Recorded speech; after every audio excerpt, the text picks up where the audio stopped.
The Democrats are scrambling after a series of disasters that have fresh polls spelling defeat in the upcoming election. From Tim Walz's lackluster performance in the vice presidential debate against JD Vance, to Kamala Harris's honeymoon period ending, to concerning polling numbers, Sky News All Stars Megyn Kelly, James Macpherson and Rita Panahi expose what's really going on behind the scenes in the Democrats.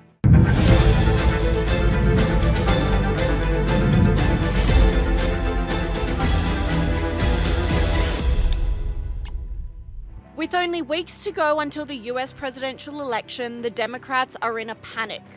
Kamala Harris's mask was already falling off, but the situation was made a lot worse when VP pick Tim Walz fumbled his debate against JD Vance yesterday, reveals Sky News All-Star Kayla Bond. The vice presidential debate today, what a ripper it was. JD Vance wiped the floor with Tim Walz. He was cool, he was calm, he was collected. He was able to meet every attack that Walz levelled at him. He was able to meet every attack that the moderators levelled at him, and there were a few of them. I think it really shone through that JD Vance is not only a great orator, but he's put in the work to front up to the media, particularly the lefty media. He knows how to deal with them because he's unafraid to talk to the voters, even those who might disagree with him. Unlike Tim Walz, who's barely done any interviews, he only shows up at occasional rallies. Of course, that interview with Kamala Harris on CNN, he had to be there to hold her hand. You hide them away and you put them in this situation, and it doesn't always go well. So Tim Walz seemed a bit nervous, to the point where he started telling us he was a knucklehead. My community knows who I am. They saw where I was at. Look, I will be the first to tell you, I have poured my heart into my community. I've tried to do the best I can, but I've not been perfect, and I'm a knucklehead at times. My commitment has been from the beginning to make sure that I'm there for the people, to make sure that I get this right. I will say more than anything. Many times I will talk a lot. I will get caught up in the rhetoric. I'm a knucklehead, I'm from Minnesota, and I am here to help. What a way to sell yourself to the people. And then, of course, he's been saying for a long time that he was in China when the Tiananmen Square attacks happened, and this formed his view about how important democracy was and how governance should be run. Well, we found out today that he wasn't actually in China when Tiananmen Square happened. So, of course, he was asked about this, and take a listen to the answer. I don't think he quite hits the point here. Governor, just to follow up on that, the question was, can you explain the discrepancy? All I said on this was I got there that summer and misspoke on this. So I will just, that's what I've said. So I was in Hong Kong and China during the democracy protests went in. And from that, I learned a lot of what needed to be in governance. Oh. He learnt a lot. Oh, it's just compelling and rich. Sky News All-Star Danica DiGiorgio agrees, saying Walz was crushed by Vance. Let's start with the vice presidential debate between JD Vance and Tim Walz. I think Walz was absolutely crushed by Vance. He looked scared and stunned the whole time. His eyes looked like he'd just seen a ghost. It looked like a living nightmare for him. Tim Walz's performance was made even worse by the fact that the moderators were again on the side of the Democrats. But not even that bias could help him get over the line, reveals Sky News All-Star Megyn Kelly. The moderators are gross. Margaret Brennan, not only do you desperately need some bronzer, you need to understand how to moderate a fair debate when you have half the country who's rooting for the other guy. She didn't even attempt to be fair. I mean, I'm going to utter words I never thought I would utter. I preferred Norah O'Donnell.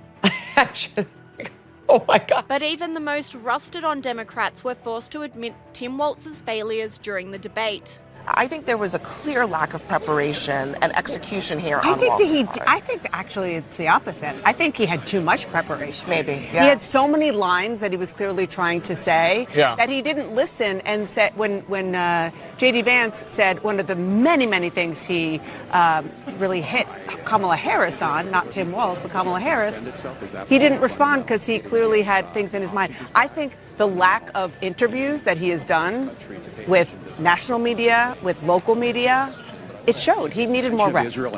Yeah, no, I agree. I mean, JD Vance is much more experienced at this, at public speaking, at defending himself, at pivoting. Tim Walz's bad debate performance was the cherry on top of a bad week for the Democrats.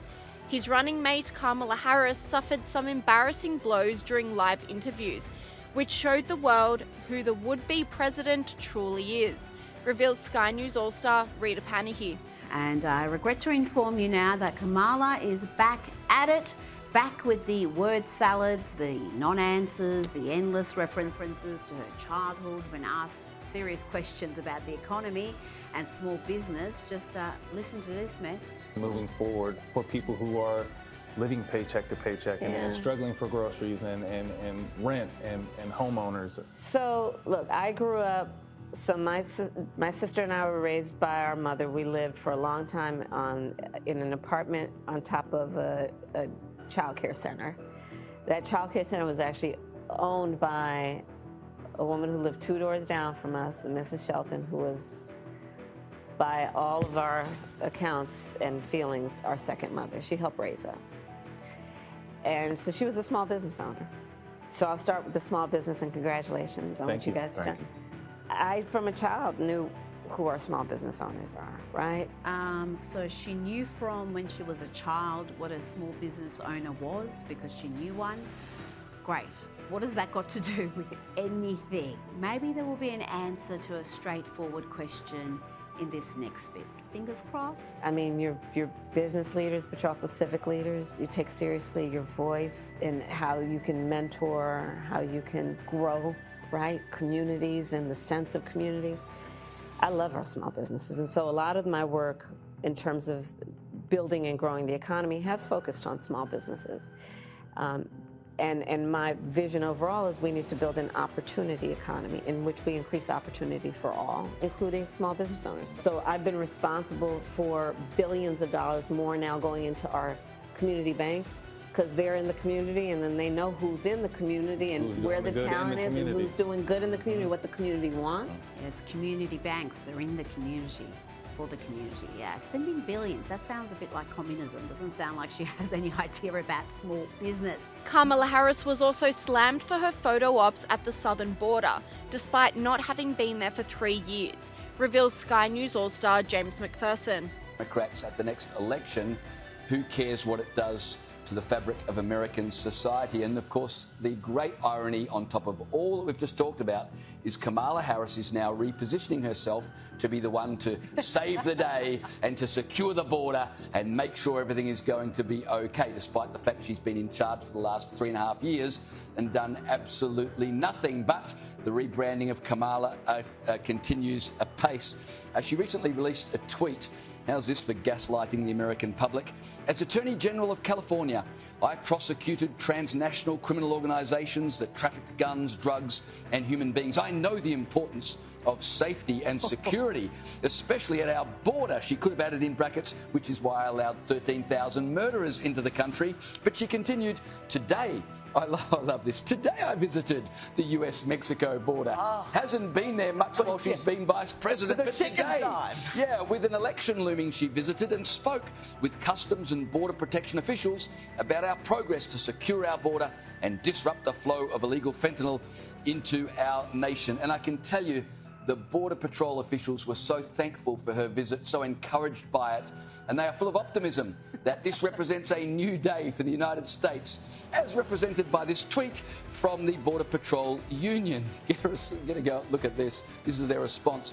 Vice President Harris has ignored the border problem she created for over 3 years. She goes down there for 20 minutes for a photo op and decides to repeat some of the things the NPBC has said before. But again, where's she been for the last 3.5 years? Kamala Harris is almost, Liz, repositioning herself as the challenger. In fact, her running mate, Tim Walz, said the other day, we can't have another 4 years of this. And all of these stumbles and mumbles have culminated in struggling polling numbers for the Democrats. But boy, it's given the Trump-Vance ticket a big lift. And Paul, you may not have noticed, but you know I keep quoting the betting markets occasionally. The reason you look at the betting markets is they don't care who wins.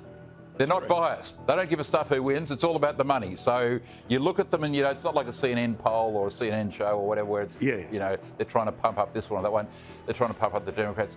For the first time in 6 weeks, Donald Trump has taken the lead again in the betting markets from Harris.